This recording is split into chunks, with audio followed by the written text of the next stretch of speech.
Welcome back to another episode of NewOrleans.Football presented by PJ's Coffee. The Saints lost their game today 31-19 to the Buffalo Bills, and we're going to break all that down on today's show as we come to you from the Oshner Andrews Sports Medicine Institute podcast studio. And if you are going out and about today, make sure you're doing that in the car that you get from Matt Bowers. They are the most reliable cars that you can find. He'll get you the best prices, best customer care. He'll give you a very, very pleasant car buying experience. Check out Matt at one of his many locations. Tell him Matt NOF sent you. And if you want to celebrate your fandom beyond the field, make sure you check out Keesler Federal. They are proud to be the official credit union sponsors of the New Orleans Saints. They are a not-for-profit organization, meaning that they're going to try to put money back in your pocket instead of theirs. Their members always come first, so you can enjoy lower fees, better rates, and everything else Saints fans need to get you one step closer to living your dreams. That's Keesler Federal Financial Credit Union. All right, our first topic today, just kind of the lowdown, the autopsy, the rundown, is presented by Mortgage Brothers. That's mortgagebros.money. They are just good people, casual, not suit and tie guys. You'll go in there, you buy a house, you'll feel comfortable, and they'll make you feel right. And if you tell them NOF sent you, they'll give you $500 back on your closing costs. So if you're buying a house, you might as well make $500. All right. Where do we start? 31-19. The Saints had a chance. Like, this was a closer game than it should have been. It felt hopeful for longer than it should have. At some point, halfway through the game, I was like, hey, look, if they lose them all like this, I'll feel okay about the season. And then wheels kind of came off a little bit at the end. But it felt like a game where they kind of cost themselves. Pete Werner drops an interception. Philly special isn't so special. Spencer Rattler, a little bit inaccurate on a touchdown pass. Kind of a story every week. One of those throws every single week. Not quite there. Not quite where it all the way needs to be. And then you have a special teams gaff. And, you know, hey, look, probably should be trying to block the punt, but when you have one of those every week, it hits a little bit different. And it just feels like, you know, it's close, but it's not close enough. And that's probably how it's going to go the whole season. This is a rebuild. You know, you don't have the players to dig you out of your mistakes. You aren't going to be good enough. That's the very definition of why you have to rebuild your roster. And, you know, I just don't think the Saints are good enough to overcome those little mistakes, those little miscues, those little missed opportunities. You know, I thought Rattler was believable for a while in this game, and then he isn't. And then, you know, you kind of see some of the little things that aren't quite good enough. I thought Kendrick Miller played well. That's a good bright spot. Sanker plays well. That's a great thing. Those are the things you need to hang your hat on. But I think most of all, the thing that stands out to me from this game today is that they cleaned up the procedural stuff. And that was the only thing I wanted to see going into this game. I never thought they were going to win. I never thought that they were going to even put up a good fight. And they did for as long as I think they could. But the procedural stuff before the snap, the pre-snap penalties, I think there was one on like the first play, second play on Penning, and then it was clean. So that's a win. Look, I know that's so pathetic. And you're probably disgusted right now hearing me say that because, you know, you're supposed to be hammering them over wins and losses. But like, I don't have the expectation for them to go into Buffalo and win a game. And I want to see things get better as the season goes on. I want to see young guys make plays. We saw some of that today. I want to see the process get better and clean up. We saw that today from Kellen Moore. He can have a mess and he can fix it. And I think that's a very good thing. Is this team good enough? No. It's not even close enough. They aren't even close enough to being good enough. Was the Philly special play call smart? I didn't like it. I didn't think that was a great thing. So I think there's a lot of stuff that they still need to work on, a lot of stuff that they still need to clean up. But the big picture takeaway for me is they cleaned up their penalties, which restores a little bit of faith in the process. And I know it's disgusting. It's a disgusting thing to say. It's a disgusting way to evaluate the game. It's a disgusting thing to find a bright spot in a game that was otherwise not very bright. But that's where I'm at with it right now. And we're going to talk about a lot of the negativity, a lot of the bad stuff throughout the rest of the show. But my one big picture takeaway was that they cleaned up the penalties. And boy, that feels nasty to say. I'm going to bring in Tripp now to talk about that Philly special play, what he thought of it, and Spencer Rattler to take on that. So Tripp's joining us now from Buffalo. All right, joined now by Mike Triplett from, what is it, Highmark Stadium? Yes, I wouldn't have come up with it if you hadn't said it. Highmark Stadium. Orchard Park, from Orchard Park. That never changes. Buffalo. He's up there in Buffalo, where, the scene of the crime or the scene of I don't know. It really depends on how you view it. But 31-19 loss up there in Buffalo. This topic is presented by Shawbear Insurance, the Earhart Agency. First of all, before we get into the quarterback, would you think of Philly special? Philly special. I was listening to you guys. I thought you'd be harder on it than you were. I thought Kevin would be harder on it. Usually he's the toughest grader in the group. But yeah, it was 3rd and 6. The only thing I liked about it was we could have killed Kellen Moore for playing for a field goal in that situation. Like, 3 was never going to be enough points in this game. And look, 7 wasn't going to be enough points in this game. We said it all week that even if you play the Bills to a 21-21 tie with 7 minutes to go, Josh Allen will just lead them to 2 more touchdowns because he can score a touchdown whenever he wants. And that's exactly how this game played out. So the mentality of got to have a touchdown here, totally agree with. The execution of a play that looked way too cute, obviously, maybe practice it a few more times. Before I share my take, I'm going to play a clip here from Toronto Armstead, who was on our website today. We do a live watch along, live reaction, live analysis. He joined us for this game. Here was him on that play. I'll say this, guys. I don't have a problem with the aggressiveness. Like you want to pull out all stops, a play that you feel very sure about to go get points. But you have been effectively moving the ball. Let's just keep doing that. Yeah. Let's just keep doing that. Like we don't have to go to if we were stalled so much and haven't been able to get a possession going, a drive going, then let's go something to jumpstart the offense. But the way that these guys been able to efficiently move the ball down the field, let's just keep running offense. They were cruising, yeah.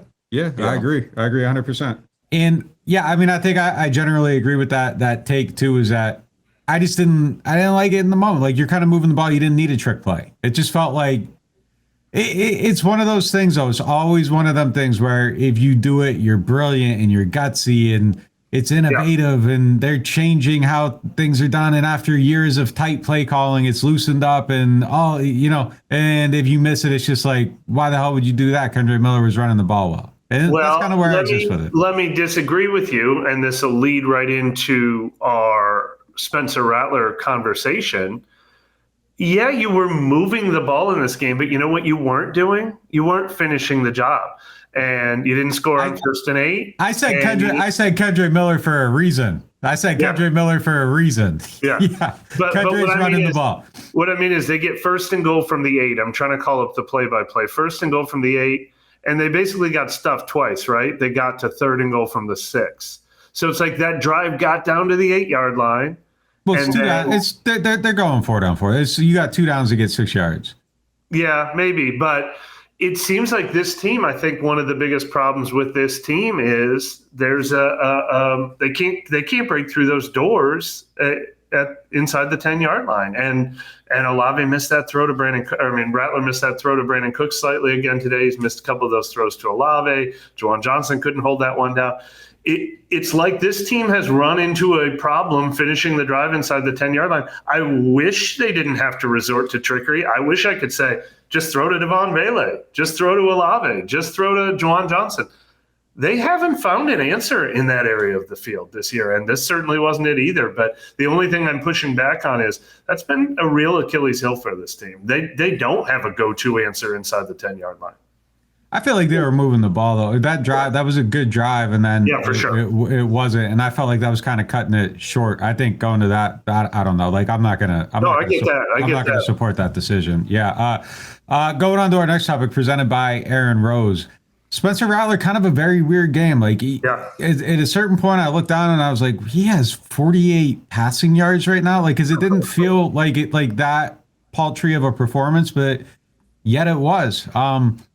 It felt like he was making the throws he needed to make, but then the thing with him is that, it's really going to be challenging for people, I think, because you can look at it and say, well, it's one throw, but the rest of the game he fought and did what they needed to do, and Kellen Moore didn't give him a chance to score because he ran this trick play that didn't work, and all this stuff. Like, you could come up with all this stuff and try to isolate it and say, well, it was only one throw that he didn't make to Brandon Cooks, but those are the throws you have to make to win football games. And I think that's been a recurring theme now in every single game that there's one of these where it's like he missed a throw he needed to make that could have gave himself a better chance to win the game. I don't know that they win the game if he hits that throw to Brandon Cooks, but he's got to hit it. You know, you put 4 inches of flight on that ball and it's an easy touchdown. And instead of Cooks almost. Incredible effort by Brandon Cooks. It was the funniest moment I've ever seen. It was like he was standing around and he was just like, well, I guess I should celebrate since the officials aren't doing anything and get the call here. Yeah, he knew he didn't catch that ball, but it was an incredible effort. Look, and I'm not going to kill Rattler over that throw quite as much as the one we were dissecting with Chris Olave a couple weeks ago, because the one with Olave, he had like a 30-yard bubble of wide open space around him in every direction. This one, he had to make a tight, quick throw, and he did miss the mark a little bit. But I mean, yeah, that to me has been probably the thing he has struggled the most at is his red zone precision, actually throwing the ball to guys in the end zone, finishing the job on these drives. I thought it was another otherwise very good. I mean, boy, I know at the end of the live stream, you guys were having the discussion about, the discussion we're going to have all year long, like how long does he get to keep doing this? How long does he get to play pretty well, but they lost? Pretty well, but they lost. But he's existing in that world, which is he's not the reason they're losing. He's kind of exceeding expectations. He's doing a lot of good things. His poise has been great all year. His scrambling for those third downs, a couple really impressive scrambles today. He's not why you're losing. He hasn't yet been the reason you are winning.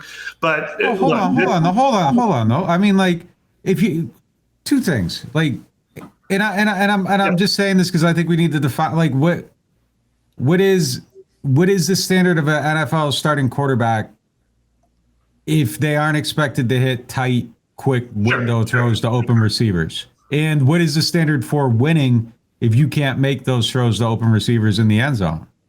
I mean I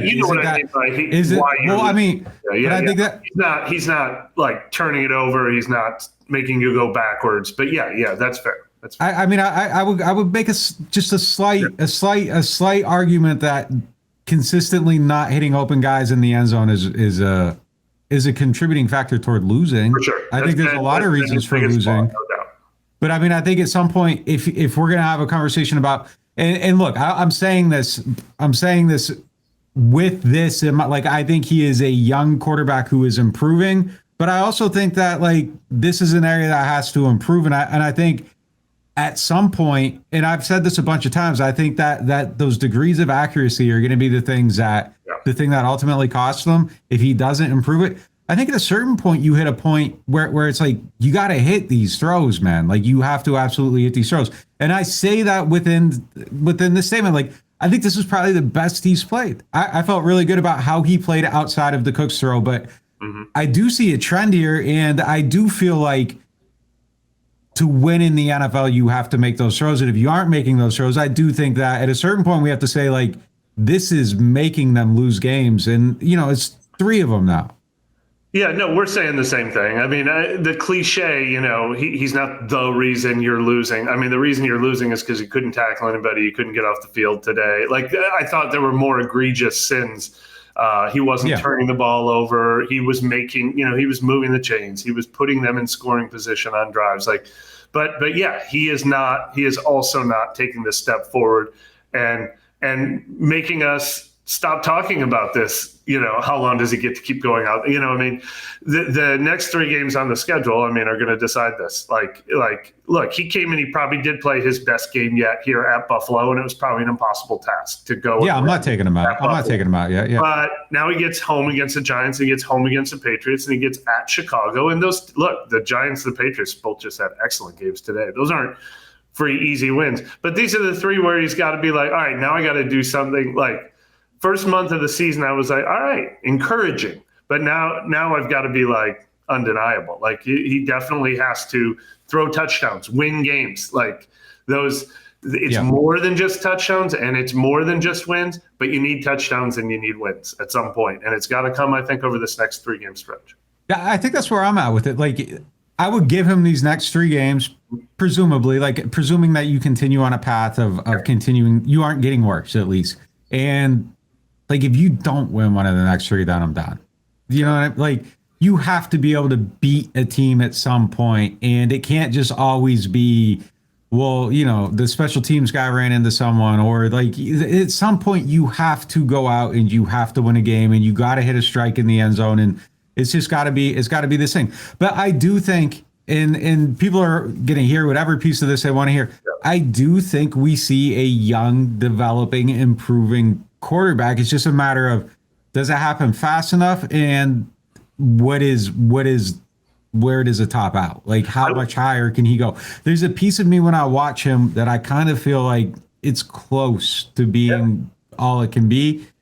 I don't know if that's unfair or not. And I think the reason I feel that way is that I don't really see anything extending beyond kind of the comfort zone area. And every time you go outside of the comfort zone area, like the passes aren't hitting that. Like it just doesn't feel like there's a lot of like explosiveness, you know, to his game. And I think if there was a little bit more of that, I would probably feel different about him. But like I just feel like maybe, look, he's doing like an excellent job of protecting the ball for the most part. Seattle game out, you know, aside, like it was a little bit risky.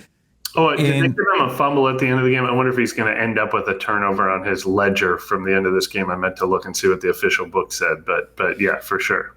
In general, though, like I feel pretty good about like what it's just that accuracy's got to be better, but I do feel like he's getting better. But yeah, I just don't know. I don't know how much higher he can elevate beyond kind of what we're seeing. And I think on like a very good team, if you add that like accuracy, a little bit more consistency, he's probably fine. I just don't know. I don't know that he's pushing this team anywhere. And look, to be fair to him, we wouldn't. I don't think we'd be having any kind of "do you have to bench him" conversation. Like this was Bryce Young and Andy Dalton in Carolina last year, where they had to sit Bryce Young down. Rattler is nowhere near that. It's nowhere near like they just got to get him off the field. I think he's a positive development this season, but he needed to be exceptional to keep the 40th pick off the field. And for people who criticize us for talking about that, the 24th pick in the draft, who was picked 15 or 25th pick in the draft, who was picked 15 spots ahead of Shot, is already starting for the Giants. They already pulled that trigger 3 weeks in. That's what teams often do. So we're talking about the deck was stacked against Spencer Rattler, and he's doing a good job of fighting it off. Yeah, and again, I'm not ready to sit him down. I feel like he's going to have to step. Month two he has to do a little more to keep that. Yeah, that's all it is. Like I'm ready to raise the standard. Hey man, you got to start hitting these end zone passes. Like you know, you can't. I'll tell you one more thing he has to do, and Kellen Moore has to do, maybe more specifically, is they got to start earlier. I think a lot of I think if we're going to list like the 10 best things Rattler's done, 8 of them are probably coming back from adversity when they were down on the scoreboard. And oh man, he looked really good when he rallied them, or you know, oh, he came back from that. How about get up 17-0 on a team? That would help too. Yeah, they almost had an opportunity. They scored on the opening drive today. Pete Werner drops that pick. Yeah. Like they had an opportunity to like really get ahead here, and just not a good enough football team. On the next podcast, we'll probably have to talk about how, you know, disappointing the defense was as a whole. No question. That was the most disappointing thing about today. There were so many actual encouraging things, including cleaning up all. I mean, we all said the one thing I want to see is that they don't sabotage themselves, and they didn't. But if you're talking about like actual discouraging things, real worries about the defense, real worries that you know, the tackling was really, really rough. The biggest cliche in sports, or one of the biggest cliches in defensive football, is population of the ball. So many times, the first guy almost had the tackle, and 3 guys were watching, being like, I wonder if he's going to make that tackle. That was rough today. Yeah, real quick, and I'll let you get out of here. Like, Kellen, you restored my faith today. You restored my faith today by cleaning all that stuff up. Like, I thought that was I think we went pretty hard at him last week on that stuff, and he showed us all. Like it was a good day for him. It was a good day for him. It needs to lead to something, but if they rattle off 1 or 2 wins over this next stretch, we can say it started here this week with how they didn't let the season unravel in Seattle. They left the door open for that to be a possible path, but we gotta see it lead to a win next. I'll be honest, I don't care if they win again. I just want to see good process, and then I'll believe in. You can tell me, hey, look, this is what we're doing, and then I can give you the benefit of the doubt on the process. But like, if the process is bad on the field, then I'm like, well, what are they doing behind the scenes? He quelled those doubts for a week. We'll see what happens next week. We're going to hit a quick break. We'll be right back. The Ochsner Orthopedics Walk-In Clinic is now open. Located at 1201 South Clearview Parkway, across from the Elmwood Shopping Center, this clinic provides convenient same-day care for a variety of orthopedic and sports injuries. No referral or appointment needed. Whether you need care for strains, sprains, fractures, sports injuries, or muscular pain, the team of orthopedic specialists offers care for patients 5 and older. Open Monday through Friday from 8 a.m. to 8 p.m. and on Saturdays and Sundays from 10 a.m. to 8 p.m. Rouse's Markets is voted best grocery store in New Orleans, best grocery store in Baton Rouge, Mississippi, Gulf Coast, Thibodaux, Houma, Hammond, Lake Charles, Mobile, year after year. Thank you for choosing us best grocery store on the Gulf Coast. Number 1. Thank you. Thank you. The number 1 grocery store In Mississippi, Alabama, Louisiana. 1 million customers a week can't be wrong. Welcome to Rouse's. For fans of saving money. For fans of big rewards. For fans of getting more for your money. There's Keesler Federal, the official credit union of the New Orleans Saints. Saints fans, open your free high-earning checking and see what it's like to get better rates, better returns, and better service. Join a winning team. Keesler Federal, the official credit union of the New Orleans Saints. Membership and credit eligibility required. Federally insured by NCUA. The NewOrleans.Football show is proudly presented by PJ's Coffee. PJ's Coffee has some of the best drinks that you can find. They have locations all over the city. They have pastries and everything else you need to get your day started. So go check them out. I don't play favorites with our sponsors on the show, but one of my favorites for sure is RV Masters. You guys have been watching our show lately and you've seen our awesome new van. That thing is decked out. And the best part about it is I took it up to RV Masters and I was like, this is what I want to do, but I had no idea how I wanted to do it or how to get it done. And they took care of it from start to finish, brought me out for updates, were giving me new ideas, and they made it exceed my wildest dreams. And they will do the same thing for you. RV Masters offers full service RV, motorhome, and travel trailer repair. They have preventative maintenance and service packages for your RVs, your AC, your generators. They specialize in solar and lithium upgrades, satellite TV, and Starlink. They'll take care of you if you get into a collision. Whatever you need, they got you. And I can speak from experience because they definitely had us on our new van. I cannot vouch for anyone more than I vouch for RV Masters. RV-Masters.com. Go check them out.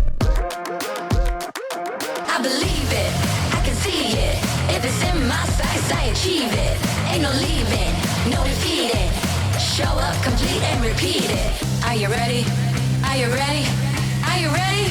Get game ready. Play Game Ready Scratch-Offs and Fast Play from the lottery. Win up to $100,000. Enter the second chance drawing for a chance to win up to $1 million.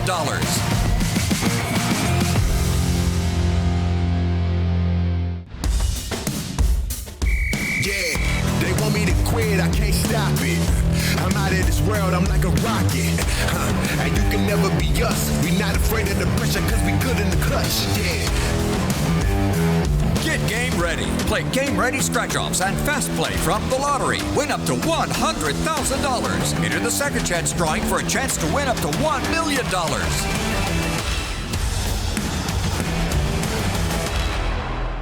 Shawbear Insurance, the Earhart Agency, is a longtime partner on this podcast, but the truth is, I was advertising them to my friends and everybody I knew long before they ever jumped on this show. And I'm going to tell you why.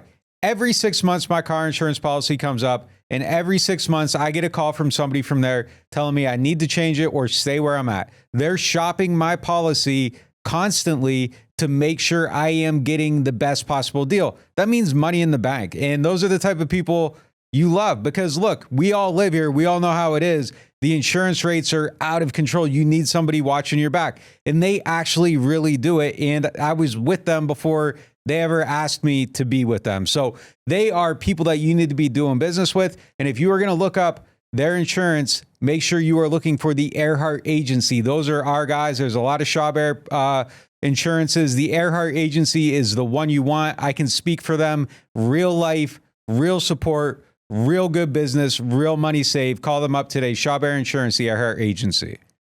Hardhide flavored whiskey, Ponchatoula strawberry, and Chilton County peaches in your favorite bars, stores, and restaurants. Hardhide Chilton County Peach Whiskey is a blend of aged wheat whiskey, light American whiskey, and fresh Chilton County peaches from Alabama's Durbin Family Farms. And Hardhide Strawberry Whiskey tells the story of a small town famous for strawberry farming. A delicious natural strawberry-infused 86-proof whiskey for whiskey lovers. Just look for the red and orange bottles in your favorite stores, bars, and restaurants. All right, so our Hardhide player of the game is Jonas Sanker. Easy pick today. I thought the young buck just flashed all over the place, and it was a question that I had. I didn't know what he was going to look like when he got in there. It was something I wanted to see. I was always against that Julian Blackmon signing because they had this guy they drafted in the third round with pretty good college tape that I wanted to see out on the field, and he's getting that opportunity, and he's breaking up passes and making plays, picking off passes. You know, I just like the way he's playing right now. And I think that's one thing when you leave this game, a lot of stuff that's got to get better, but that feels like a guy that legitimately could be a building block for your defense.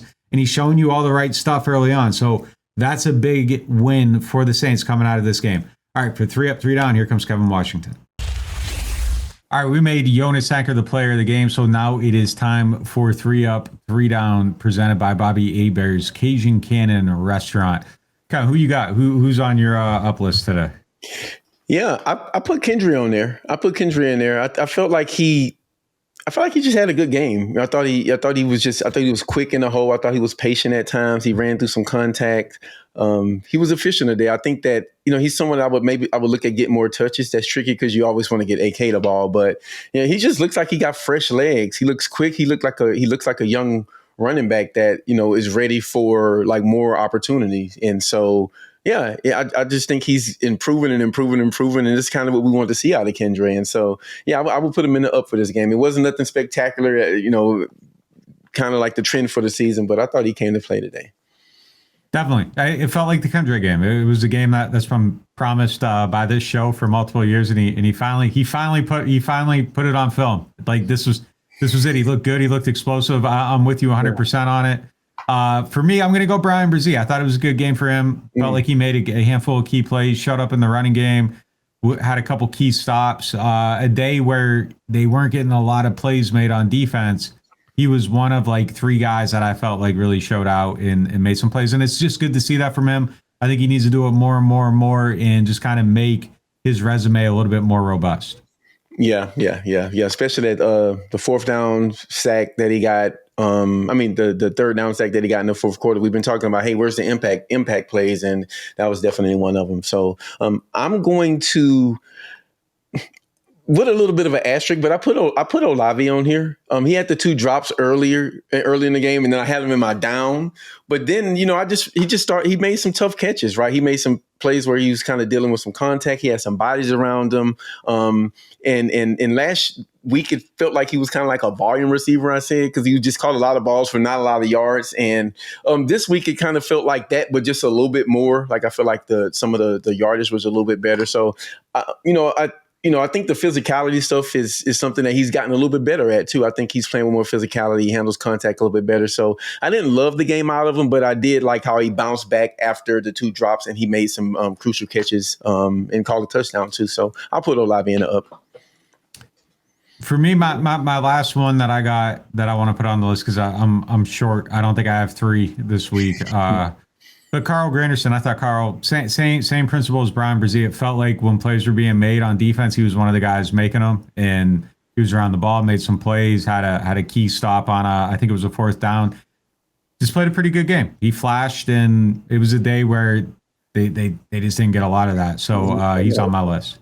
Yeah, I don't have any more ups. That's at one point, Rattler was trending into being in my up, and then I thought it kind of broke down at some point because I'm looking at my list and I had him in the up, and then I'm like, oh well, I can't put him in the up after the rest of the game, and so a little bit of a callback to maybe first half looks good, and then second, you kind of get back into that thinking again. But yeah, but I didn't have any more ups. Yeah, I'll kick off the downs, and I just thought they were just getting gutted up the gut throughout the whole entire game. And Devon Godchaux was brought in to be a stopper on that, and it felt like a couple times I saw him getting pushed around, and there were just way too many plays being made through his area of the field, and on plays where he was on the field, they were getting explosive runs, and they made that trade specifically with the idea that he was going to be the guy that changed that. And I'm sure that when we go back and look at it, it's going to be a lot more than just one guy. And it's probably incredibly unfair to make one player the face of the letdowns, but it felt that way watching the game. Yeah, he was my top down. I thought the number one problem on defense today was, like you just said it, like the middle of the defense was just getting gutted like over and over and over in the run game. And so, yeah, you look at your two gapping nose tackle as the reason, he's kind of the first person you look at when you see something like that. So I had him in my down. Someone else I'm going to put in my down, and I feel a little somewhat guilty about it, but I put Banks in there. He's a rookie and he's learning. And, I thought that, just in the crucial parts in the game, he gave up a couple of pressures that, ended some drives, ended the game for him. So I'm still super up on him. I still think he's going to be a good player. I think he's going to be a really good player. I thought the last pass that he just made a rookie mistake. He didn't get his hands into the guy that got his hands to his chest, and that's when the power took over. So, it's not a down on his career or anything like that. I'm not worried about his play as a rookie. I'm actually optimistic about it because it seems like they trust him a lot. They leave him one-on-one a lot. Nick, you've talked about that extensively. But yeah, I just thought he gave up some plays in this game where he shouldn't have, and that gets you in the down. My next one, I'm going with Pete Werner. And look, when Michael Myers hands you his knife and says, go ahead and stab me in the neck, like you got to be ready to grab the knife and stab him in the neck, and you can't be scared and fumble the knife. And Josh Allen threw an interception right to Pete Werner's hands, and he dropped it. And that was an opportunity to potentially go ahead in this game. And that was just a massive missed opportunity. And you can't afford to have those in a game like this against this type of opponent. And what happens eventually, Josh Allen walks him down, and then he walks down Pete Werner's friends, and they all just end up getting cut by that knife that Pete Werner could have took from him and potentially put him in position to run away. And he didn't. And I mean, that felt like an early defining thing in the game. Yeah. I mean, I just feel like you cannot let that play happen against this team at home when you're actually in a competitive game against them and you have a little momentum going and things are going your way. I mean, Chris Rumpf looked like DeMarcus Ware for the play on that one play, right? Dipping below dudes, getting low, looking like Gumby as Armstead calls him. And you just dropped to give me. So, I mean, he was in my down too.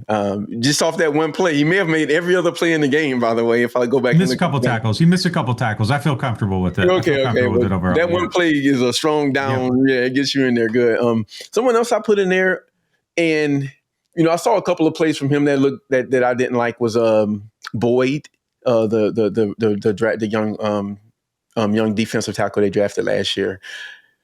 Again, you just see the middle of the defense getting gutted and you see guys getting moved. And I don't think he played a ton of snaps, but I just saw some things. I'm like, okay, well, this is the reasoning why they're running up the middle, right? And this is a contributing factor to it. And so, again, the thing that probably led Buffalo to getting this win is probably how they ran the ball today, specifically down the middle. And again, he was part of that. So got to put him in the down. My last one's kind of complicated.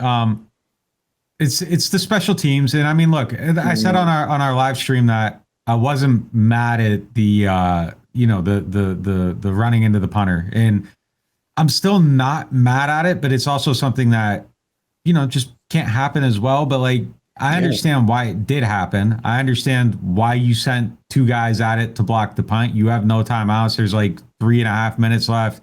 You're down by 2 scores. You're trying to make something happen. I think in the context of just one individual incident, I can rationalize it mentally and say, hey, look, this is like you're being aggressive and you got burned, but you were trying to win the game. And I would rather see you try to win the game than try to play to not win the game. You know what I mean? Like, hope circumstances go your way. You got to try to make something shake against this type of team. And I'm for that, and I'm not mad at it for that reason.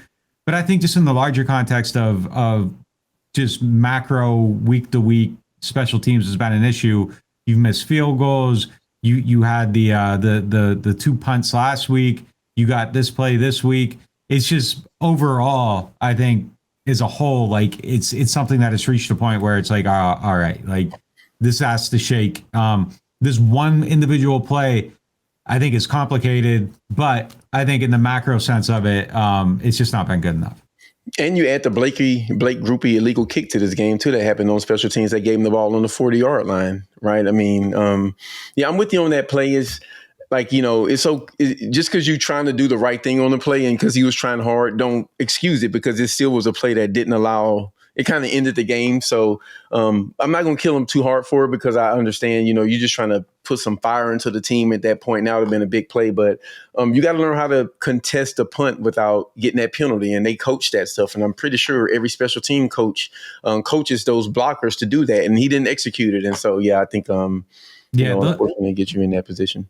The line between a block and a running into the punter is so narrow. Like it is. It's so narrow. And it, again, like in the larger sense, I would rather you get knocked out throwing a punch than not throwing a punch, Right.